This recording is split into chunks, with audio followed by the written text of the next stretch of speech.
there is a lot of hype surrounding Bitcoin, Ethereum, and generally cryptocurrencies. So in this video, I wanted actually to check out how hard it is to create your own token, your own cryptocurrency, and make it publicly available for trading. So basically, after this video, you will be able to create your own token, name it however you want, add some custom rules to it, and have it publicly available. So first, let us start with exactly looking at Ethereum, what it is and how it works. I know you most probably know a lot of this stuff, but hear me out, this is going to be very important.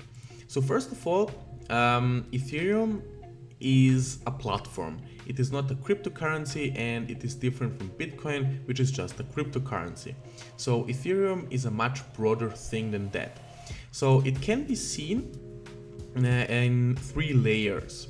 So the layers are actually the hardware, the smart contracts, and the apps built around it. So the hardware layer, application layer, and software layer. So first of all, what is the hardware layer?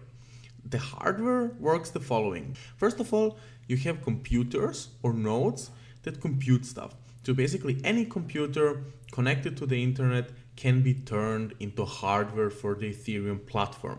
So basically this is done pretty simply. You just need to download a certain code, and this code is going to run Ethereum on your node or your computer.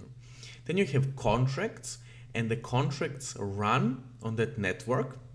So the network is created of computers, of people running a certain software on their nodes, and then contracts are created. A contract like this here, for example, which I have just copied and adapted a little bit, which is then run on that hardware. And then apps can be created on top of that. So this is basically the biggest difference between Ethereum and just a cryptocurrency. Ethereum is an entire platform where a lot of different applications can run on. So it is not just a cryptocurrency, but you can of course use it to create a cryptocurrency. Now let's see actually how that programming language looks like. So the contracts are created in its own programming language, which is called Solidity. So Solidity is object-oriented programming language that reminds a little bit of C++ and JavaScript. It doesn't, of course, have pointers and complicated stuff like C++, but it has that object-oriented style to it. So how we start with this is basically by specifying a Solidity version. We can also specify a range of versions that we want to use, or a specific version. Then we continue by creating a contract. In this case, I have copied this ERC20 interface, and we can specify certain functions. Those functions can be private, public, or protected, and we can specify our own rules in there. So what we can do is specify how, for example, certain transactions are done.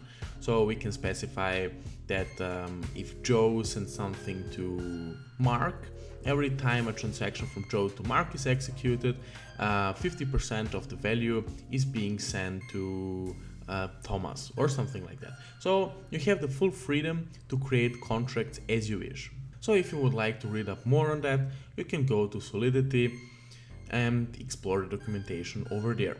So the next important part is ERC20. So what exactly is ERC20? So basically it is just a standard which most contracts use. So as we have discussed, you can specify a lot of things in Ethereum. So you can create IOUs, you can create complex applications that use a certain type of transactions. And in order to have some technical specification, in order to have some similarities between them, there is the ERC20 technical standard, which basically just provides you certain functions that you need to implement in order to comply with the standard. And this is the interface. So you need to have a total supply, balance, allowance, transfer, approve, transform from. Of course, you can add more functions to it. But as you can see, for example, it is very useful if you want your token to be traded. It is a very useful functionality for it to have a total supply. And in order to have your token being able to be traded and exchanged on different exchanges, you need to apply or conform with those ERC20 standards in order to have your token actually being usable on the ledger. The next important part is actually using an IDE. In this case, I'm just using Visual Studio Code and I have installed a few extensions there. But you can of course use something much better for creating smart contracts. And there is also a pretty simple solution. You can use Remix, which is an online IDE, so it is being supported in your browser, so you basically can write your contracts in the browser. It is also very useful because you can deploy your contracts from there and basically test them, validate them. Of course, you can do the same from Visual Studio Code as well, but this approach is much easier. So what we can do after we have our contract here, so the interface that we have specified here is implemented. There are a few things you need to specify. First of all, you need to specify your symbol. In this case, I'm using NovelTech, so NovelTech coin. It's called NovelTech coin. You need to provide a total supply and the decimal points. So in this case, there can be only 2 decimal points. Of course, you can go much further. I think Bitcoin has, I'm not sure, 10 or something. And you also specify your total supply. So then you need to specify your wallet. So basically a very good solution to specify a wallet is to use MetaMask. So you can use this MetaMask, which is basically very simple. You just go to MetaMask, install the extension. So it is an extension for your browser and you just create an account there. You just follow the steps. I'm not going to do this here. It is quite a straightforward step. So why are we going to need this? MetaMask acts as an exchange and acts also as a wallet. So there are gas fees associated with deploying our contract. So gas fees are basically mining fees or fees that you have to pay for the computing power underneath. So when you transfer, for example, Ethereum from one wallet to another wallet, you need to pay a certain fee for that transaction. Also, when deploying a new contract, you also need to pay gas fees, which is something around $20 or $30, not quite sure. So that's the reason we need this wallet. You of course can use something else. And it is also very useful because it acts as an exchange. And in this case, I'm going to copy my wallet address and I paste the wallet address in here, which you can see in our online ID here. So I have pasted it. Now, basically what we can do is compile it. So if we get the green tick here, it means that it compiled successfully. Now we can go to our next step here and we can deploy our contract. So for the environment, use injected Web3, and for the contract, use the QKC token. So this is our NovelTech contract sol, and you can click on deploy.